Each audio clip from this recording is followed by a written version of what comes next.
Kembali di MNC News Now, pemirsa kita lanjutkan dialog bersama Pak Nurdin Halid, Wakil Ketua DPP Partai Golkar, Pak Yusuf Lakaseng, Ketua Bidang Organisasi dan Kader DPP Partai Perindo, serta Bu Siti Zuhro, peneliti ahli utama BRIN. Saya kembali ke Pak Nurdin Halid tadi yang sempat saya ingin tanyakan begitu di akhir segmen sebelumnya. Apa yang gagasan yang akan diberikan oleh KIB dan juga mungkin nilai tawar yang diberikan oleh KIB kepada partai non-parlemen supaya tertarik untuk masuk ke KIB? Ya, salah satu gagasan yang sangat mendasar sekarang adalah ini sedang kita bahas bagaimana KIB ini menemukan langkah-langkah yang jitu untuk meminimalkan, karena untuk menghilangkan mungkin agak susah, meminimalkan terjadinya politik identitas. Itu merupakan prioritas sekarang yang dilakukan oleh KIB. Kalau soal program, saya kira ya berkaitan dengan membangun bangsa yang lebih adil, yang lebih makmur, yang sejahtera, itu sebuah filosofi, sebuah idealisme yang memang hampir semua partai dimiliki untuk itu. Nah, saya kira yang saya katakan tadi bahwa pemimpin yang hendak kita tawarkan pemimpin yang memahami anatomi bangsa Indonesia, khususnya keadilan sosial bagi seluruh Indonesia. Karena sekarang masih banyak prosesi pembangunan itu tidak menciptakan keadilan bagi rakyat. Jurang antara si miskin dan si kaya semakin jauh. Antara pengusaha si A dengan pengusaha kecil jauh sekali. Nah, ini kan sila kelima itu boleh diletakkan dalam anatomi bangsa kita. Nah, inilah tawaran-tawaran kita bahwa pemimpin yang kita hendak pilih adalah yang ditetapkan oleh KIB adalah pemimpin yang memahami anatomi Indonesia. Nah, itu kira-kira. Pak Nurdin, dengan bergabungnya partai non-parlemen nanti kemungkinan jika ada yang berminat masuk, seperti apa penjaringan calon pilpresnya nanti untuk 2024? Itu di tangan 3 partai ya untuk KIB, yaitu Golkar, P3 dan Partai Nasional, dan ini pasti sudah ada kesepakatan secara hati antara 3 partai ini. So, kalau ada kesepakatan awal tidak mungkin terjadi di koalisi, pasti ada. Tapi kemudian juga ada kesepakatan bahwa akan dilakukan evaluasi seandainya di suatu saat misalnya calon yang sudah menjadi kesepahaman sementara ya yang belum diumumkan itu katakanlah elektabilitasnya, popularitasnya tidak beranjak dari apa yang ada sekarang misalnya, itu mungkin dilakukan evaluasi. Tapi saya punya keyakinan bahwa 3 partai sekarang sudah ada kesepahaman tentang kriteria calon presiden maupun tidak akan berubah ya Pak ya, meskipun ada partai non parlemen masuk. Tidak akan berubah karena non parlemen ini adalah sangat dibutuhkan untuk memenangkan tiap kontestasi, tidak hanya pilpres, ya, pileg dan pilkada. Misalnya teman saya, sahabat saya dari Perindo, saya teman baik Pak Haritanu, Pak Yusuf, itu pasti beliau ini juga ingin lolos parliamentary threshold, ya, pasti itu. Nah, oleh karena itu, jadi sekali mendayu 2-3 bulan terjangkau. Ya. Bagaimana Perindo misalnya bergabung misalnya dia bisa menangkan pilpres, menangkan pileg, juga memenangkan pilkada di daerah-daerah yang dimana Perindo punya potensi, punya kader untuk itu. Jadi saya sering mengatakan bahwa ada 3 faktor yang menentukan untuk memilih calon presiden wakil presiden. Yang pertama adalah suara rakyat. Suara rakyat tentu indikatornya sekalipun Mbak Siti tidak terpajang dalam survei, tapi itu bisa menjadi indikator, bukan mutlak ya, menjadi indikator saja. Yang kedua adalah suara kader. Kenapa suara kader? Para elit politik di koalisi ini maupun nanti ada partai non parlemen bergabung perlu memahami daripada nurani para kader daerah. Kenapa? Mereka punya kepentingan. Mereka mau menjadi caleg DPRD, kabupaten kota, provinsi maupun DPR RI. Mereka mau ikut pilkada, bupati, wali kota, dan gubernur. Sehingga mereka juga punya keinginan untuk bertarung, sehingga dia juga harus diperhatikan suaranya dalam menentukan. Yang ketiga suara parpol. Nah, hari ini di sini yang menarik untuk partai non parlemen. Partai non parlemen pasti tertarik masuk di koalisi ini apabila calon presidennya itu mumpuni untuk menangkan itu. Karena dengan demikian maka juga akan ikut serta partai-partai itu yang tergabung dalam koalisi ini untuk memenangkan daripada pileg, pilkada maupun pilpres. Baik, Pak Yusuf, langsung saja dengan gagasan yang disampaikan oleh Pak Nurdin serta tadi rencana-rencana yang sudah disampaikan, apakah sesuai dengan Partai Perindo? Ya, saya pikir sangat bersesuaian ya soal tadi kita harus menghilangkan polarisasi ya, politik identitas harus dirubah dengan politik gagasan. Yang kedua ya kita harus pulih nih dari pandemi ya yang memukul ekonomi kita. Dan kita sepakat itu, tagline Perindo kan juga politik kesejahteraan untuk Indonesia sejahtera. Jadi bersesuaian itu, tinggal memang harus menemukan figur yang sesuai dengan tantangan zaman saat ini, ya, dan bisa memenangkan kontestasi tentunya. Dan itu memang butuh diskusi yang lebih mendalam ya, lebih saling memahami ya, memahami sanubari rakyat, memahami psikologi masing-masing partai dan kepentingan-kepentingannya.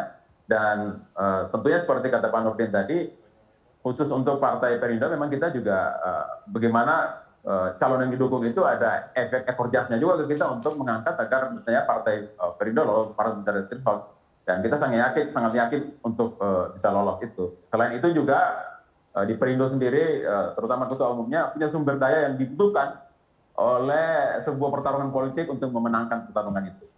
Baik, saya kembali ke Bu Siti Zuhro. Bu Siti, kalau kita ingin ketahui begitu, apakah ada riset yang menunjukkan bahwa pemilihan koalisi partai politik ini bisa sangat berpengaruh untuk bisa menemukan calon presiden yang bisa disukai untuk masyarakat luas?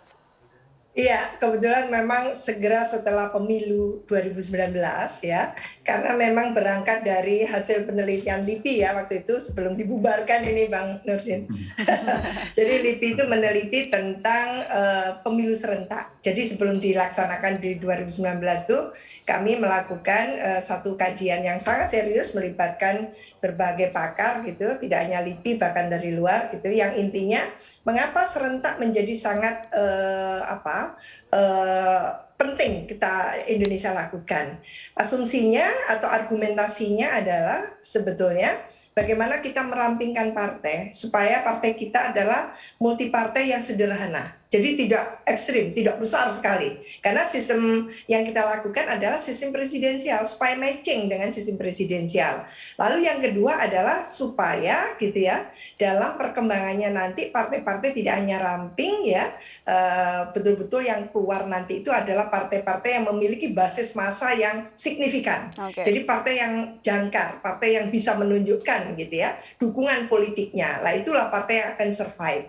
Nah, yang kedua adalah koalisi yang terbangun dengan serentak tadi itu adalah koalisi yang betul-betul terformat, terukur gitu ya, yang didasarkan atas pertimbangan-pertimbangan tidak hanya platform partai, tapi bagaimana supaya ada ideologi yang juga ada kemiripan, gagasan yang memang ada kesamaan dan sebagainya. Nah, hal itu yang lebih diperlukan ketimbang hanya chemistry ketua-ketua umumnya saja kan gitu. Akhirnya ujung-ujungnya cuma kepentingan dan segera sebelum bahkan gitu selesai pilpres itu yang terjadi adalah koalisinya kocar-kacir. Nah, kalau capres yang diusung penting tidak dipikirkan Bu Siti Zuhro? Tadi kan mengatakan koalisi ya, pentingnya koalisi ya.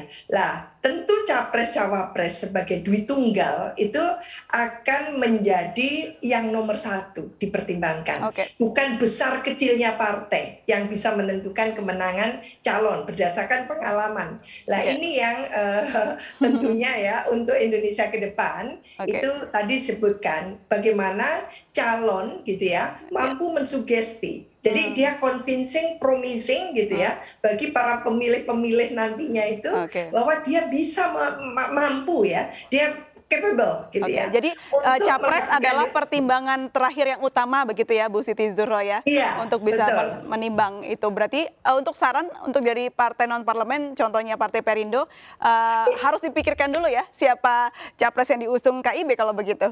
Iya, mestinya memang segera setelah terbentuk firm gitu ya. Lalu saya khawatir ketika menentukan calon, pasangan calon, mulai terjadi ini riak-riak itu biasanya kan gitu. Karena lalu ada kepentingan-kepentingan yang bisa saling benturan gitu. Nah, ini kan belum diputuskan lah. Diputuskanlah sesegera mungkin gitu ya. Karena listnya pasti sudah panjang lah. Bang Gulir sudah punya panjang gitu. Tinggal siapa. Tentu jangan calon-calon yang kontroversial. Jadi masyarakat itu Mbak April pada dasarnya ingin menyaksikan dan memiliki pemilu yang akan datang 2024 adalah pemilu yang berkualitas, berintegritas, berkeadaban. Jadi kompetisi yang sehat itu. Saya kembalikan ke Pak Yusuf. Pak Yusuf, kalau tadi ada saran dari Bu Siti Zuhro, lihat dulu nih siapa calon presiden yang diusung dari koalisi tersebut begitu. Ada pertimbangan itu juga tidak dari Partai Perindo? Oh ya pasti, dan saya yakin juga di partai-partai KIB itu sebenarnya sudah punya nama, cuman memang masih disimpan, ya. Psikologisnya itu sudah ada di kantong ya. Sudah ada di kantong nama itu. Jadi memang ya akan segera mengkristal ini dan Perindo Saya sudah pikir dapat nama- bocorannya belum Pak Yusuf? Saya sudah dapat bocoran namanya, tapi Sudah belum bisa ya? saya bocorin di sini. Baik, baik. Atau kita langsung tanya saja ke Pak Nurdin. Pak Nurdin, boleh dong Pak bocorannya, siapa tahu buat iklan ini kepada partai non-parlemen lain, siapa tahu setelah dialog ini banyak yang langsung bergabung ke IB. Iya, Silakan, kalau Pak Nurdin. dibocorkan sekarang Mbak Prin, itu namanya tidak surprise lagi. Itu dia. Baik, baik, baik. Jadi kita tunggu ya. Tunggu ada saatnya. Oke. Tapi sudah bisa diduga Mbak April. Oke, sudah bisa diduga. Kita tunggu tanggal mainnya KIB untuk membocorkan siapa capresnya, karena ini menjadi pertimbangan penting untuk partai non-parlemen untuk bisa bergabung dengan KIB. Terima kasih banyak Bapak dan Ibu sudah Terima bergabung kasih. bersama kami. Sehat selalu, Terima kasih. selamat sore. Terima kasih. Prin. Selamat Terima kasih sore. Pak Nurdin, Ibu Siti Baik, Zuro. pemirsa, kita akan- Pak Yusuf, Pak. Sehat Baik, semuanya. pemirsa, kita Assalamualaikum. akan kembali usai jeda berikut. Tetaplah bersama kami di MNC News.